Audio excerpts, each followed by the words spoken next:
Zienski, good defending again, gets the ball up towards Vinicius Jr., finds Patrick Catrone. This is good play. Patrick Catrone, there's a run being made, and the ball's there as Leon Bailey gets in to finish it off. Great winner again, and look at this. Nordi Mukiele is nowhere. Leon Bailey for number 2. Salah on, Pena off, and that's the change that Liverpool have chosen to make as Mauro Icardi strikes the woodwork. The rebound's there, and we just cannot get out to it quick enough, and Grujic has put Liverpool back into the tie. It's 2 players now stood over it. Keita steps over it. Zienski it will be. He's headed goalwards. He's hit the bar, and he's somehow stayed out. Everton are UEFA Super Cup winners, but Zienski very nearly sent Liverpool into extra time. I can't believe that.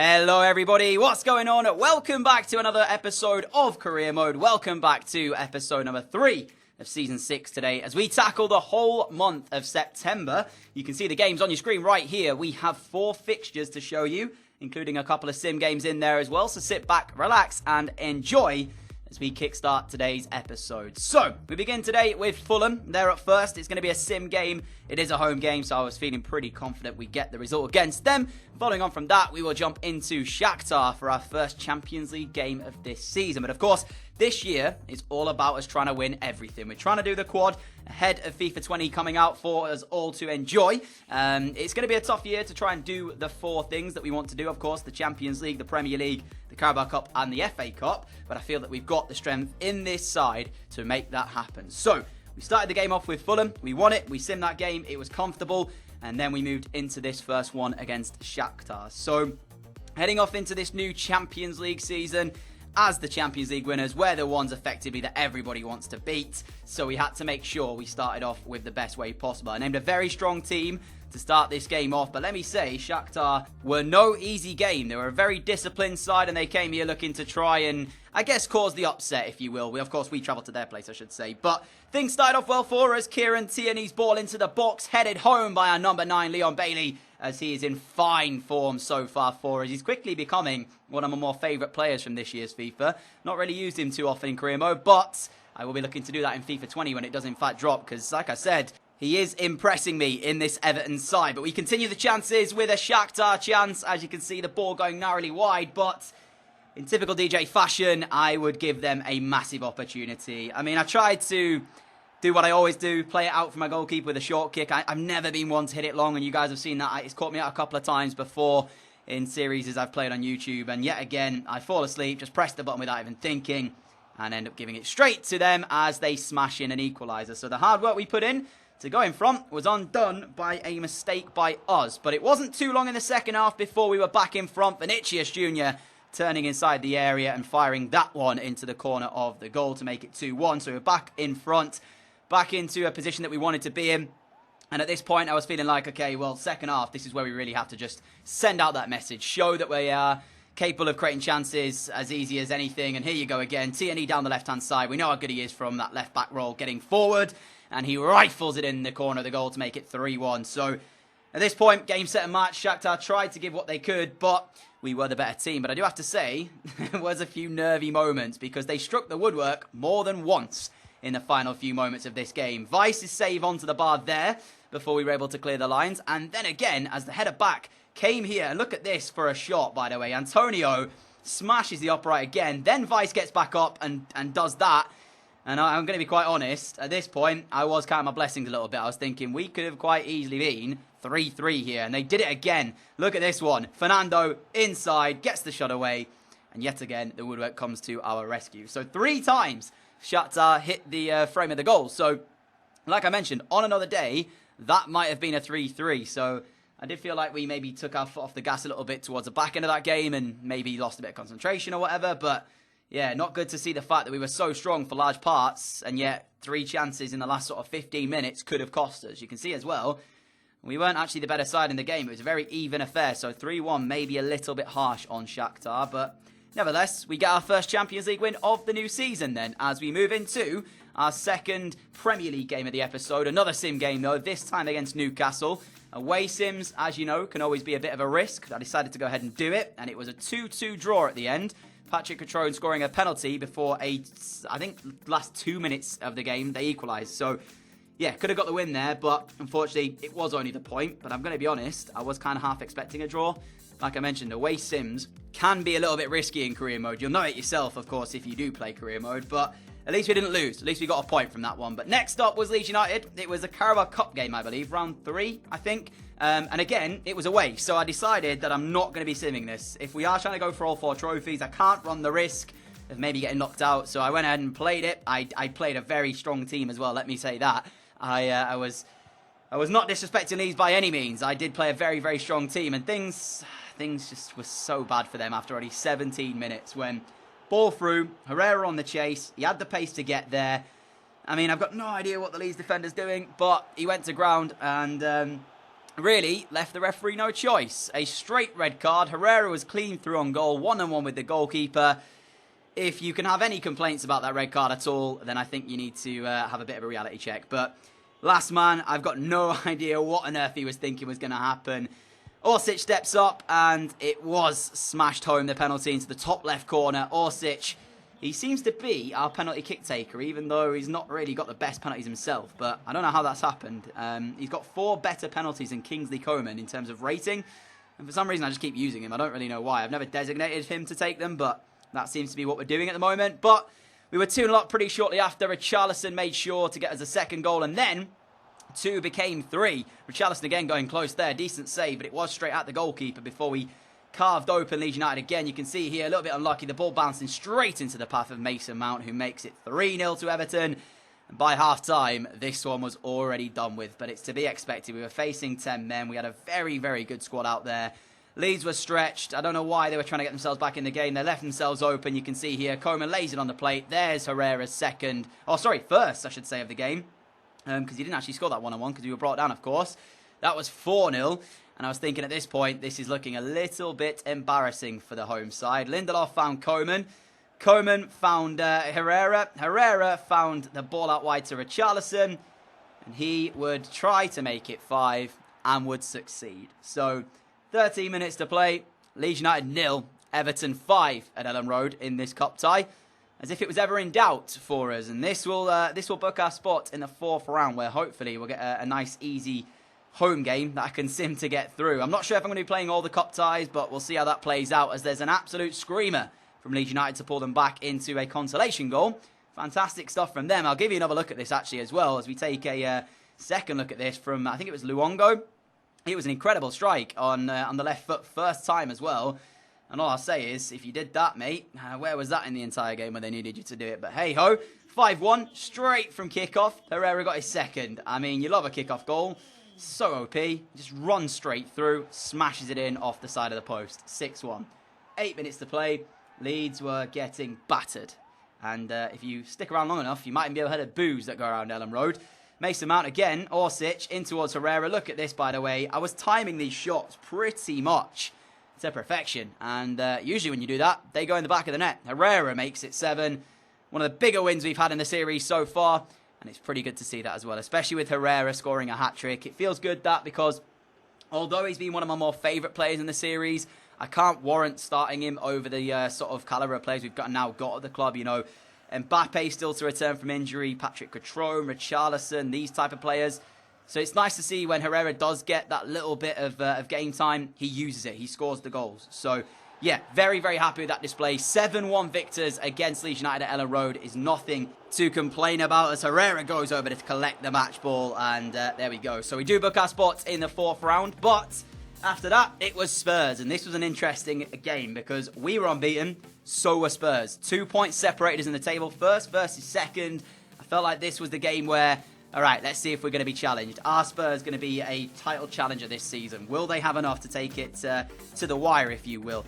United gave it a go, but didn't quite have enough. So will Spurs be able to do it? We'll find that out with this early season game. Best defensive side in the division currently as well. And Vice keeps his spot in goal. You can see the team. It pops up very quickly, though. So if you want to check it out, just pause it. I mean, you're going to have to be quick to pause it as well, actually, to be fair. So, hey-ho. But Spurs, they've got Morelos and Kane up front. An interesting duo. Kane captain in the side. But I will say, Spurs they did try and give this a very, very good game. Leon Bailey actually goes close for us here in the just after half-hour mark with a header. But Spurs did give a good go at this, especially away from home as well. They made it tough for me. We had to defend very resiliently. And actually, come the end of the game, one of our defenders actually is the man who gets man of the match. So, yeah, it just shows you how much we were put under a little bit of pressure defensively as well. So, De Ligt here, you can see, trying to clear his lines. And unbelievably, Eriksen tries the audacious, and it very nearly pays off for Spurs. If that had gone in, I'd have just had to applaud it. But just before the break then, Cancelo gets in down the right, finds Vinicius Jr. Lovely first-time pass, and out came Lloris. And you just don't want to see it, do you? Underneath his legs, and it's in the back of the net. And as a goalkeeper goes, he came out very quickly, but to get megged, that's the one thing you just don't want to see, do you? A lovely move, you have to say, though. Cancelo, like I said, look at that ball through there.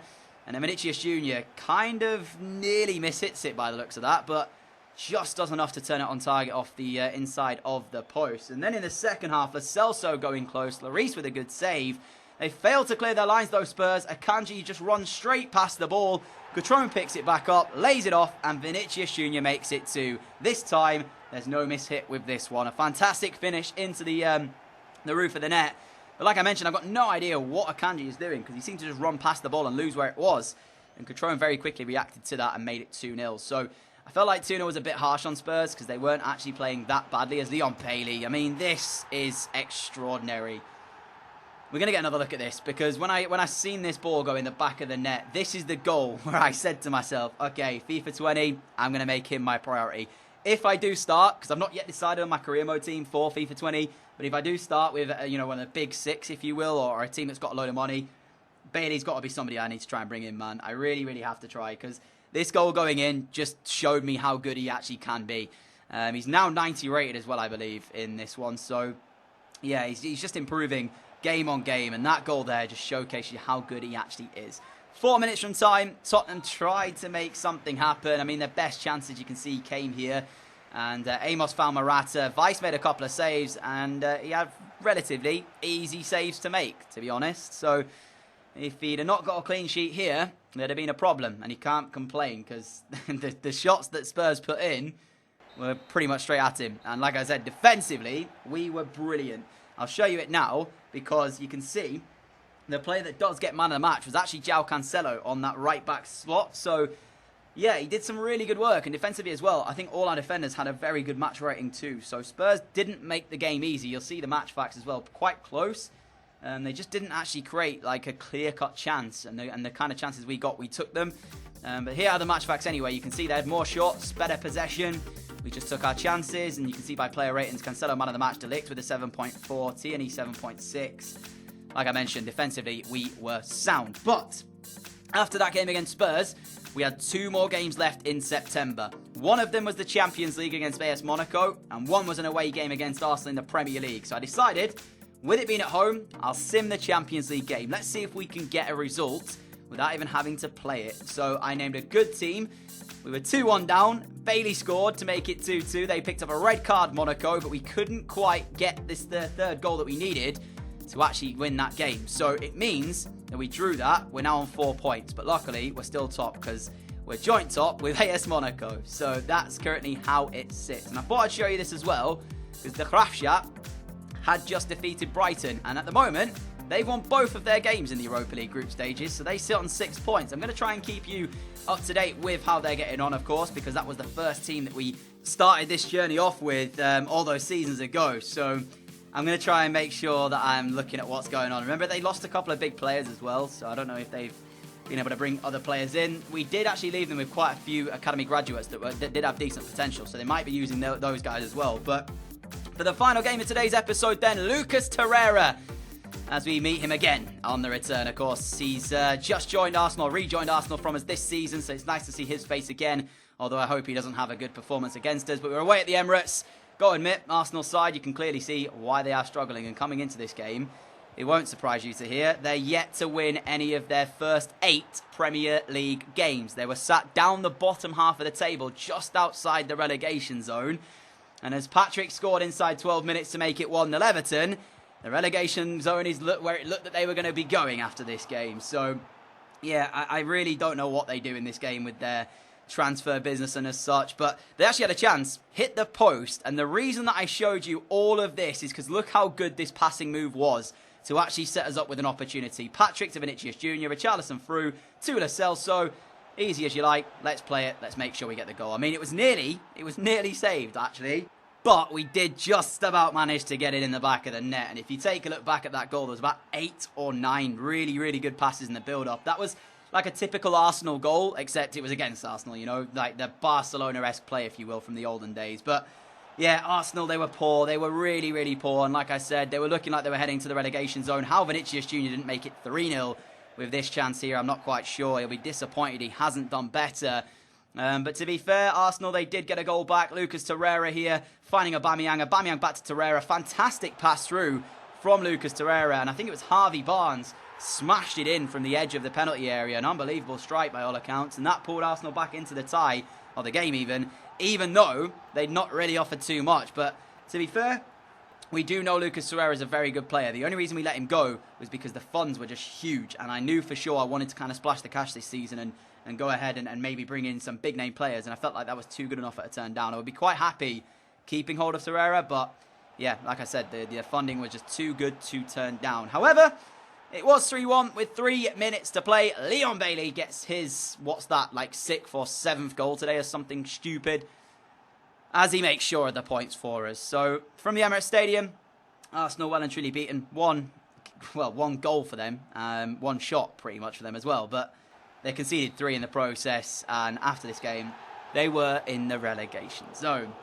If, at the end of this season, Arsenal go down, that's going to be laughable. Especially as it is our last year, so I can't even like try and get the job there and try and help them back. But yeah, I just sincerely hope that they don't go down. I really, really hope. But here's the table then as we end off today's episode.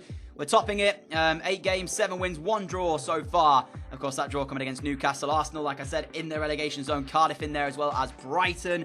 In terms of our Carabao Cup draw, you'll see that in a minute. But first, I'm showing you the Champions League group as we sit in 2nd place, or joint top if you will, with AS Monaco, Atletico Madrid just below us, and Shakhtar yet to win either of their 2 games.